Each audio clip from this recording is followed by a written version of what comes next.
Welcome student, Diploma Civil second year, fourth semester. Subject irrigation.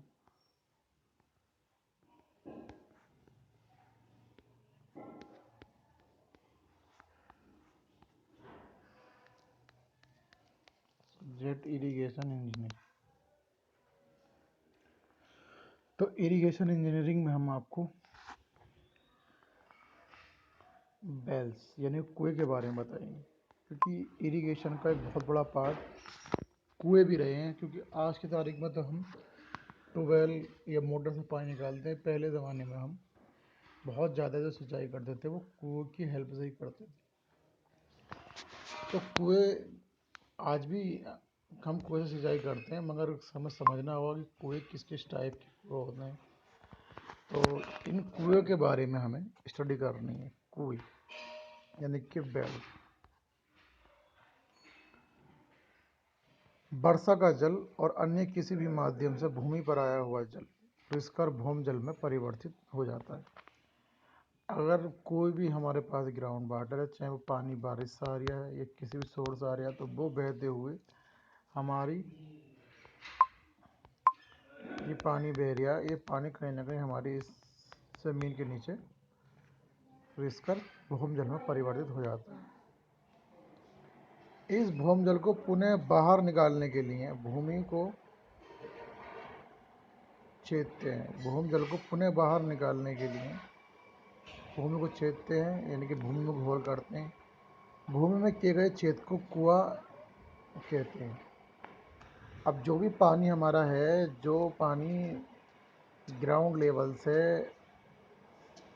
नीचे की ओर चला गया, ग्राउंड में समा गया अंदर, तो उस पानी को ज़मीन में से निकालने के लिए हम क्या करते हैं, एक ट्यूबवेल खोदते हैं, एक छेद कर जिसको हम कुआं कहते हैं। लिफ्ट इरिगेशन के लिए कुआं ही सबसे बड़ा जल सोर्स है, जिससे पर्याप्त मात्रा में पानी उपलब्ध हो सकता है।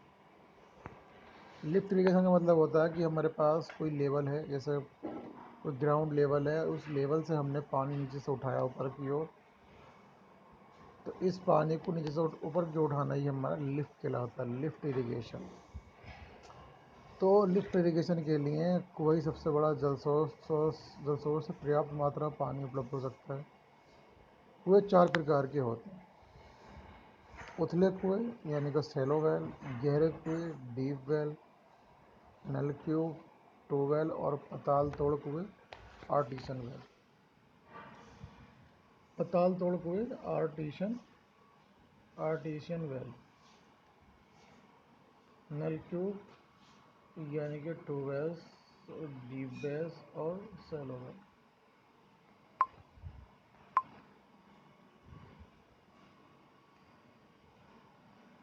सबसे नंबर पहला आता है उथले कुएं। उथले कुएं की बात करें तो उथले कुएं को हमने क्या बोला है, सैलो वेल।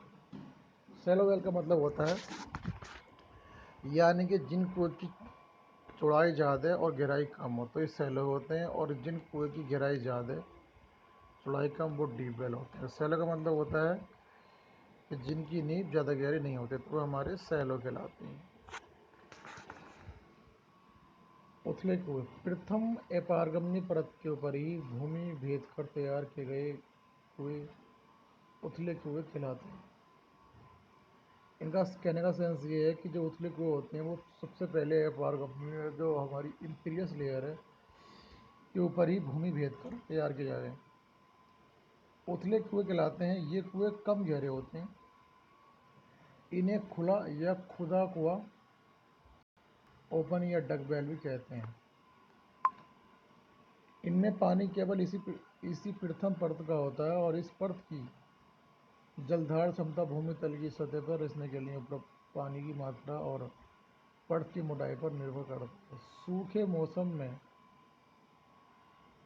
भूमिगत जल के निरंतर निकलते रहने तथा रिसकर भूमि में जाने के लिए पानी नहीं मिल पाने के कारण भूजल तल नीचे उतरना प्रारंभ हो जाता है, और परिणामस्वरूप बहुत से कुएं पूर्ण से सूख जाते हैं या पानी कम हो जाता है। अब यहाँ का आप बात समझ लें, ये हमारी पृथ्वी का स्ट्रक्चर है, बहुत सारी लेयर से हमारी पृथ्वी ये परत है। अब हर प्रीवियस लेयर के बाद में एक इम्प्रीवियस लेयर होती है, प्रीवियस लेयर के बाद में इम्प्रीवियस लेयर होती है, प्रीवियस। तो हमारे जो सेलो वेल होते हैं वो हमारी पहली लेयर पे बनाए जाते हैं।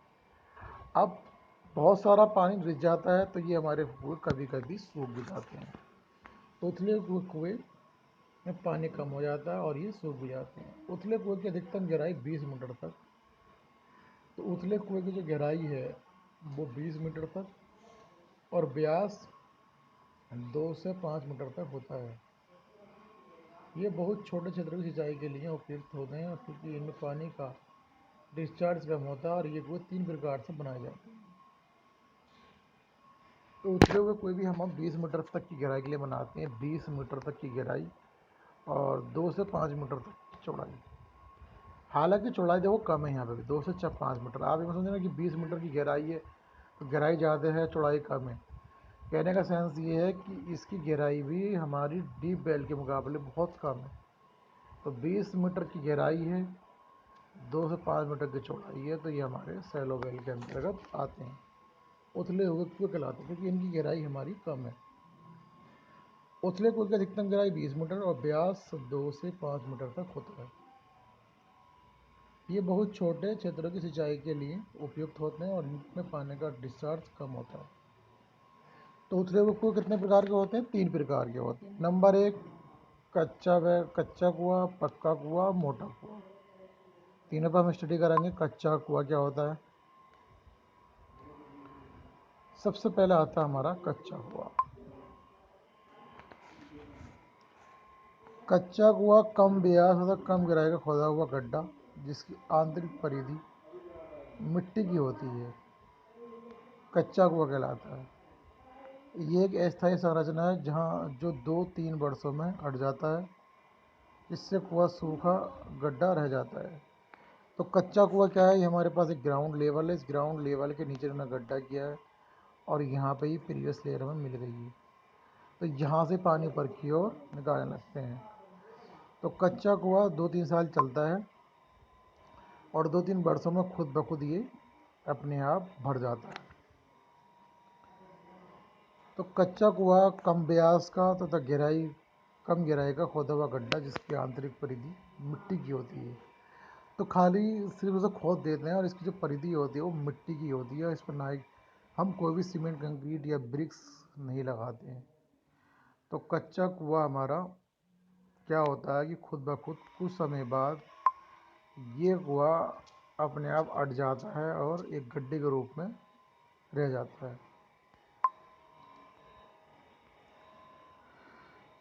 अब आता है हमारे पास पक्का कुआं। पक्का कुआं यह कच्चे कुओं की अपेक्षा गहरे होते हैं और यदि भूमि तल के नीचे की मृदा जलोढ़ हो तो कच्चा कुआं बनाना प्राय संभव सा हो जाता है। जब कुएं गड्ढे में चारों ओर गोलाई में पक्की संरचना बना दी जाती है जिसमें सोइल कुओं को बंद नहीं कर पाती है तो पक्का कुआं कहलाता है। ये कुएं स्थायी होते हैं और स्वतंत्र रूप से छोटे क्षेत्र की अधिक समय तक की सिंचाई कर सकते हैं। अब क्या करा है इन्होंने, जो कुआं बनाते हैं वो लगभग गोल बनाते हैं, इस टाइप से गोल स्ट्रक्चर बनाते हैं कुएं का। जब हम कुएं का गोल स्ट्रक्चर बनाएंगे इस तरीके से तो इसमें क्या होगा कि पक्का कुआं हमारा जो है ये हमारे पास ग्राउंड लेवल है, चिनाई के गोले हैं और भूम जल है, जलधारी परत, ईंट के रोड। तो बहुत सारे हमने इसके नीचे ईंट के रोड डाल रखे हैं और यहाँ पे इसको हमने पक्की तरीके से पक्का कर दिया है। ये की ईंटें लगा दी हैं। यहाँ पे ईंटें लगाने के बाद पक्का कुआं बना। पहले क्या करेंगे, गड्ढा खोदेंगे, गड्ढा खोदने के बाद गोलाई के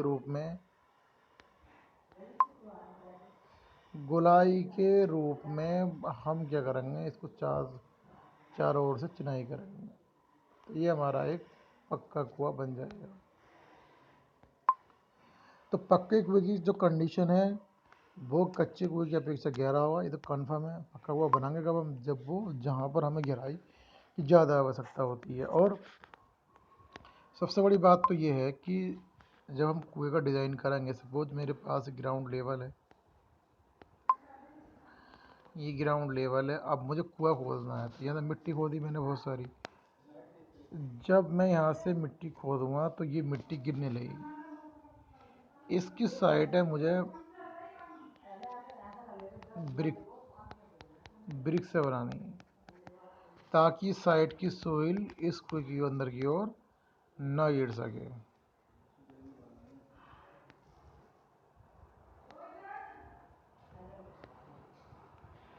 ताकि इसकी सोइल इसकी अंदर की ओर ना गिर सके। तो हमें ये अरेंजमेंट बहुत ज़्यादा करना है ताकि कोई सोइल कोई की ओर ना गिर सके। इसलिए क्या करते हैं, जब गहरा कुआं बनाते हैं तो उसकी चारों तरफ हम चिनाई करके और उसमें पत्थर भर देते हैं साइडों में, ताकि ये इस कुएं के अंदर कोई मिट्टी से ये कुआं जाम ना हो।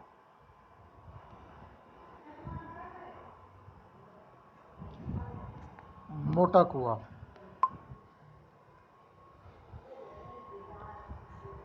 सामान्यतः गंगा यमुना नदियों के मध्य के भाग, जिसे दोआब दोआब का मतलब था दो नदियों के बीच का क्षेत्र। सामान्यतः गंगा यमुना नदियों के मध्य के भाग, जिसे दोआब दो नदियों के बीच का क्षेत्र कहते हैं, में भौमजल तल में कुछ अधिक गहराई पर पारगम्य परत के मध्य कंकड़ युक्त चिकनी मिट्टी एक अपारगम्य परत बना लेती है, जिसे मोटा के नाम से पुकारते हैं। कुएं की संरचना इस मोटा तक ही करते हैं, तब गोले को इस परत पर टिका देते हैं और इस मोटा से में सुराख फोड़ देते हैं, जिसे केविटी कहते हैं, जिससे नीचे का पानी भी निकाला जा सकता है। इस प्रकार बने कुएं को मोटा कुआं कहते हैं। तो मोटा कुआं जहाँ दो नदियों के बीच का क्षेत्र है, भौमजल तल में कुछ अधिक गहराई पर पारगम्य परत के मध्य कंकड़ी चिकनी मिट्टी एक अपारगम्य परत बना लेती है, जिसे मोटा के नाम से पुकारते हैं। कुएं की संरचना इस मोटा तक ही करते हैं और गोले को इस परत पर टिका देते हैं और इस मोटा में सुराख फोड़ देते हैं, जिसे केविटी कहते हैं, जिससे नीचे का पानी भी निकाला जा सकता है। इस प्रकार बने कुएं को मोटा कुआं कहते हैं।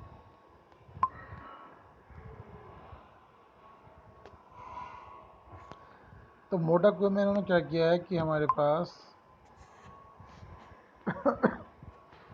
ये कोई ग्राउंड लेवल है, उन्होंने गाय बनाई है, और मोटा कुआं जो हमारे पास दो नदियों के बीच का जो ये मोटा पार्ट था, ये हमने तोड़ा, और ये तोड़ेंगे तो नीचे से पानी आना शुरू हो जाएगा, क्योंकि ये हमारी अपारगम्य लेयर थी। इस अपारगम्य लेयर को जब हमने तोड़ा तो नीचे से पानी ऊपर की ओर आने लगा। तो ये हमारा मोटा कुआं है। अब बात करते हैं गहरे कुएं में। गहरे कुएं का मतलब होता है डीप वेल, यानी कि डीप वेल। गहरे कुएं एक से अधिक पारगम्य परत तथा न्यूनतम एक अपारगम्य परत को फोड़कर पानी प्राप्त करने के लिए खुदाई किया हुआ कुआं गहरा कुआं कहलाता है। एक से अधिक पारगम्य परत, तो गहरे कुएं वो होते हैं कि जिसको बनाने के लिए एक से अधिक पारगम्य परत और कम से कम एक अपारगम्य परत। पारगम्य परत वो होती है जिसके अंदर पानी होता है, और अपारगम्य परत वो होती है जिसके अंदर पानी नहीं होता। अब ये ग्रीन वाले को मान लो इसमें पानी है, इसको मान लो इसमें पानी नहीं है, इसको मान लो इसमें पानी है।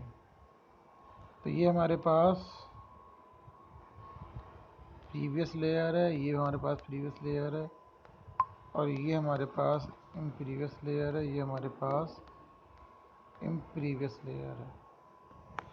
तो कहने का मतलब सिर्फ इतना है कि जहाँ पर हमारी प्रीवियस लेयर होती है और जहाँ इम्प्रीवियस लेयर होती है, तो बहुत सारी प्रीवियस लेयर को तोड़ने के बाद और एक हमारी कम से कम इम्प्रीवियस लेयर आ जाए, तो वहाँ पे हमारे डीप वेल का निर्माण होता है। तो इन्होंने बोला कि एक से अधिक पारगम्य परत और न्यूनतम एक या पारगम्य परत को छोड़कर पानी प्राप्त करने के लिए खुदाई क्या हुआ कुआं गहरा कुआं कहलाता है। कुएं के लिए खोदी गई विभिन्न पारगम्य परतों का पानी कुएं में आते रहने के कारण इस प्रकार के कुएं से अधिक मात्रा में पानी प्राप्त होता है। वास्तव में उथले कुएं और गहरे कुएं कुएं गहराई के आधार पर निर्धारित नहीं होते, मगर पारगम्य परत की संख्या पर निर्भर करता है। अब इन्होंने एक बात कही कि अगर हम खाली कुएं को गहरे कुएं और उथले कुएं के नाम से ही काउंट करें तो ये पॉसिबल नहीं है। हमने सपोज बहुत गहराई तक चलेगा और हमें कोई भी प्रीवियस लेयर नहीं मिली तो वो तो डीप वेल हो गया, प्रीवियस लेयर नहीं मिल पा रही। तो इन्होंने कहा यहाँ पे कि वास्तव में उथले कुएं तथा गहरे कुएं कुएं की गहराई के आधार पर निर्धारित नहीं होते हैं, परंतु पारगम्य परत की संख्या पर निर्भर करता है। बहुत से स्थानों पर प्रथम पारगम्य परत की गहराई अधिक होती है, परंतु कुछ स्थान ऐसे भी होते हैं कि कम गहराई में ही पारगम्य परत आ जाती है, जिन्हें बेहतर कुओं का निर्माण किया जाता है। भले ही गहराई कम हो, परंतु कई पारगम्य और अपारगम्य परतों को बेहतर कुएं का निर्माण किया गया, अतः गहरे कुएं ही कहलाएंगे, भले ही ऐसे स्थान के उथले कुएं की अपेक्षा गहरे की गहराई कम क्यों ना हो। अब यहाँ इन्होंने एक बात कह दी कि अगर हमारी इस सिंपल सी बात है कि भले ही गहराई कम हो तो कई पारगम्य और अपारगम्य परतों को बेहतर निर्माण किया गया है तो वो गहरे कुएं ही कहलाएंगे। अगर आपने ऐसे बोला कि 20 मीटर की गहराई तक 20 मीटर की गहराई तक के कुएं हमारे क्या कहलाते हैं, वो सैलो वेल कहलाते हैं, उथले हुए कहलाते हैं। अगर हमने गहराई की और बहुत सारी लेयर्स हमारी कुछ कम गहराई पर ही प्रीवियस लेयर का इम्प्रीवियस लेयर आ गई, फिर प्रीवियस का इम्प्रीवियस, तो बहुत सारी प्रीवियस लेयर आ गई तो वो हमारा डीप वेल कहलाएगा, भले ही वो हमारा उथले कुएं से कम गहराई क्यों ना हो। उथले कुएं का मतलब होता है कि जो हमें लेयर्स यहाँ और पढ़ लीजिएगा, उथले हुए कुएं उन्होंने यहाँ बोला था कि प्रथम अपारगम्य परत के ऊपर ही भूमि भेद कर तैयार किए गए कुएं उथले कुएं कहलाते हैं। अब क्या है, ये लेयर्स हैं, यानी कि जो भूमि स्ट्रक्चर है हमारा अर्थ का जो स्ट्रक्चर है ये हमारे पास लेयर है, बहुत सारी लेयर्स हैं। अब ये हमारी अपारगम्य लेयर थी, ये ग्राउंड लेवल है। अब इसको हमने जब काटा तो इस वाली लेयर में पानी था, इसमें पानी मिल गया तो हमने कुआं ही बना दिया। तो पहली लेयर को ही काटने के बाद अगर हमारी पारगम्य लेयर आ गई है तो वो हमारा उथला कुआं कहलाएगा। अब पहली लेयर जो प्रीवियस लेयर थी जिसको हम ये कहते हैं प्रीवियस लेयर, पहली लेयर जो थी वो हमारी खोदी और बहुत गहराई के बाद में हमारी प्रीवियस लेयर बनी, तो मालूम हुआ गहराई तो इसकी बढ़ गई मगर हमने लेयर एक ही काटी थी, तो इसलिए हमारा कुएं की गहराई तो बढ़ गई बट हमारा वो उथला कुआं ही कहलाएगा। इसलिए इन्होंने बोला है इसलिए इन्होंने बोला है कि वास्तव में उथले कुएं और गहरे कुएं की गहराई के आधार पर निर्धारित नहीं होते, परंतु पारगम्य परत की संख्या पर निर्भर करता है। पारगम्य परत यानी कि जिस परत में पानी होता है। बहुत से स्थानों पर प्रथम पारगम्य परत की गहराई अधिक होती है। अब वो तो जगह की बात है, आप भी देखते होंगे कि कहीं कहीं पर पानी का वाटर लेवल एकदम मिल जाता है, जैसे कि और कुछ जगह पर नहीं मिलता है, जैसे हम सबमर्सिबल करते हैं।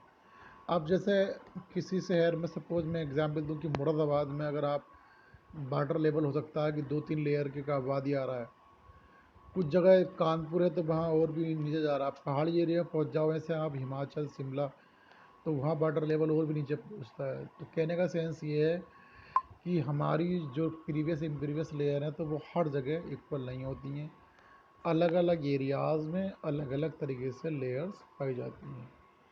और जो गहरे कुएं और उथले कुएं हैं वो डिपेंड करते हैं हमारी प्रीवियस और इम्प्रीवियस लेयर पे।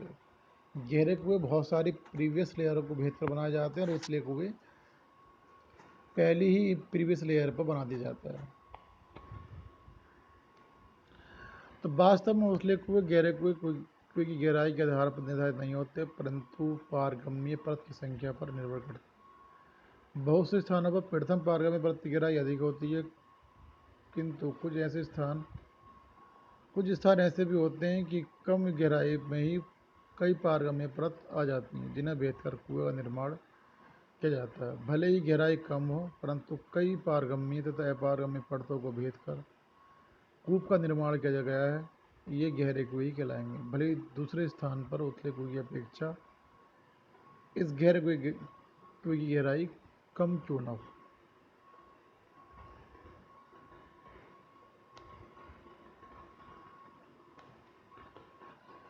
ठीक है जी, कुएं हो गए। अब आती है बात नलकूप की, बात आती है। नलकूप का मतलब होता है ट्यूबवेल, जिसको हम इंग्लिश में कहते हैं ट्यूबवेल।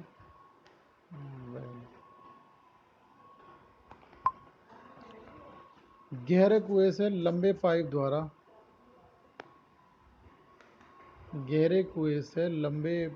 द्वारा तथा अथवा भूमि में पाइप के व्यास के आधार पर उपयुक्त व्यास का सुराख करके पाइप डालकर किसी भी यांत्रिक विधि से पानी को बाहर निकालते हैं। गहरे कुएं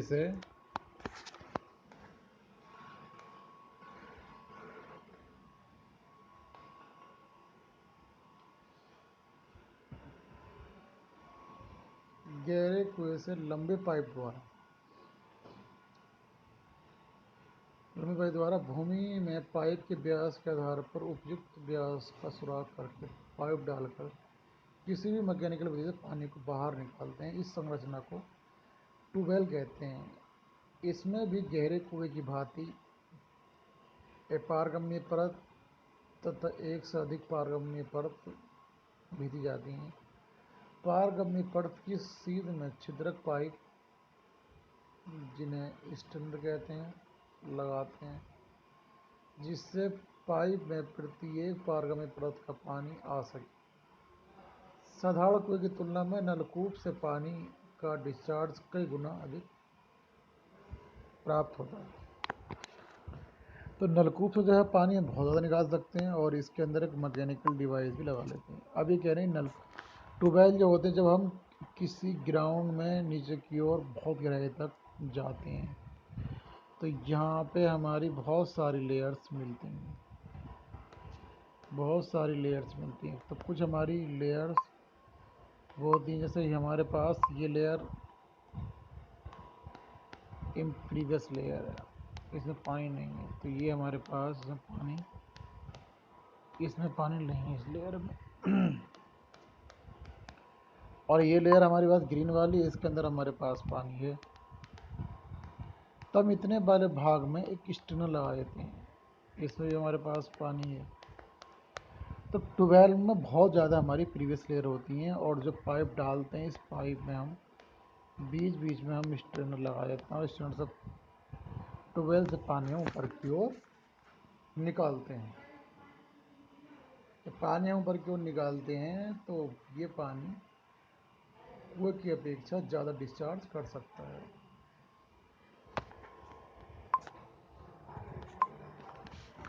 तो ट्यूबवेल पे ही आज की टाइम में हमारी पूरी खेती निर्भर है।